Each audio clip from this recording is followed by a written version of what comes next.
It's your Inside Runner Sports UTSA football post-game wrap-up following the Roadrunners' home opening loss to Baylor tonight.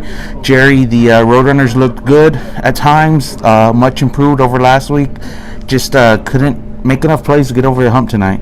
Well, they showed a lot of fight tonight. They got behind early and really kind of bowed their necks and hung in there and made it a game at halftime. Of course, Baylor comes out right at the start of the second half with those big receivers and take it down the field, and those guys are just tough to guard, and that was probably the difference tonight. Those big receivers. Let's talk about that passing game. Baylor puts up over 400 yards of offense through the air. One of the best opposing QB plays that I've ever seen the Roadrunners go up against, and just really two tough quarterbacks to go up against for a young, kind of undersized secondary in back-to-back weeks.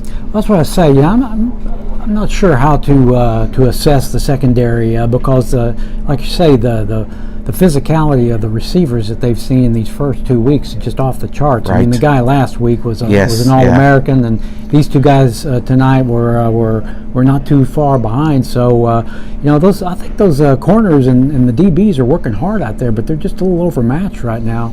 Could even out though as we get into the season. So I think they'll be okay back there. Let's talk about the running game. I didn't notice till later on, but we did not see Spencer Burford tonight. But the running game was able to get going. B.J. Daniels had a near 100-yard rushing night, and he just ran strong the whole night. And UTSA was able to get something going on the ground tonight.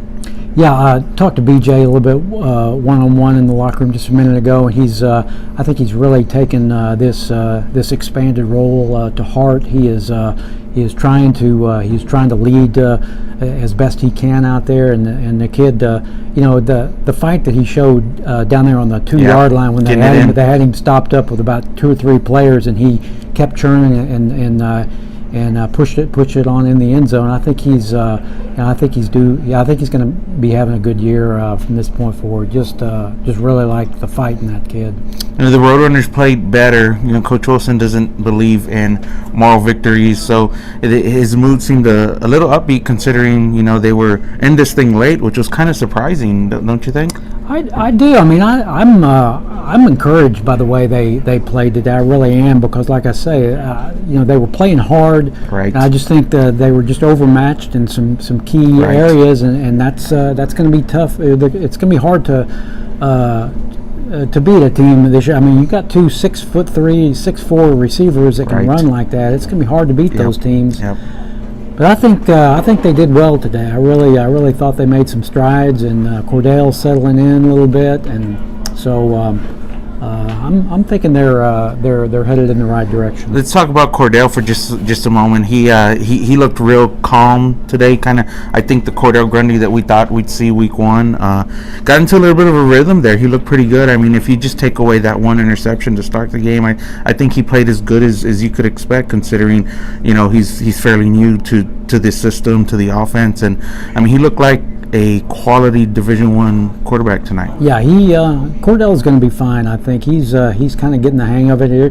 You take it for granted because Cordell's only been on campus since January, and he's only been been able to work with these players for just a spring camp and a fall camp. So given all that, I think he's done.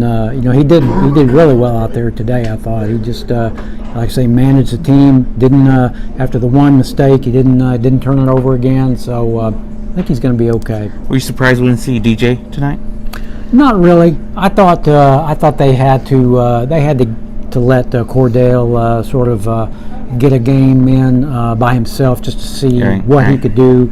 Frank was kind of leaning like that way all week too. Yeah, right? It sounded like he was probably going to go with Cordell the whole way. I think that was the wise move. They need to see if he can lead this team, and I think Cordell has solidified himself at least for next week and probably a few games beyond that. Got a new our second highest attendance tonight in the Alamo Dome for the Defend the Dome operation. Pretty loud at times. What about this turnout, Jerry? Kind of a big deal for this program. That was really good to see. They hadn't had a crowd like that it's been 5 years. Right. 40,000 that came out on opening day in 2013 for Oklahoma State. Yep. We haven't seen a crowd like that. I mean, it's been there's been a lot of home games played here under 30,000. Right. So to get 40 was really big, and those players, they notice that, they feel that, and so I mean that's something that they can take into practice next week, knowing kind of that the city and the student body has their back a little bit. Can make a difference. Yep, definitely. Well, the road doesn't get any easier for the Roadrunners. They head to Kansas State next week. Manhattan, Kansas, always a tough place to play. I think everybody always asks me, how do I feel the team is doing, or what do I think? And I mean, I have the same answer. I think they're getting better, and it's just going to be hard for that to come across in the win-loss record. I think you're just going to have to look at these games and see, how these players play and how they're getting better from game to game, and hope that comes through in conference play. Well, they need to take another step forward next week. They took one today. They took a quantum leap today. Right. I thought, and they'll need to do it again next week going into to Manhattan. That's a tough place to play up there, so they're going to need to get their nose to the grindstone again for this week's game, and try to establish a little bit more of an identity, get that running game going a little bit better. They had some flashes today, but that's the key. Like you keep writing in your column, that ground game is you got to get it rolling. You have to get that thing going, and they had to start with that today, and so I think they're moving in that right direction. Well, that'll wrap it up for UTSA Baylor home opener here at the Dome. Be sure to check out Inside Runner Sports for more. Thanks a lot.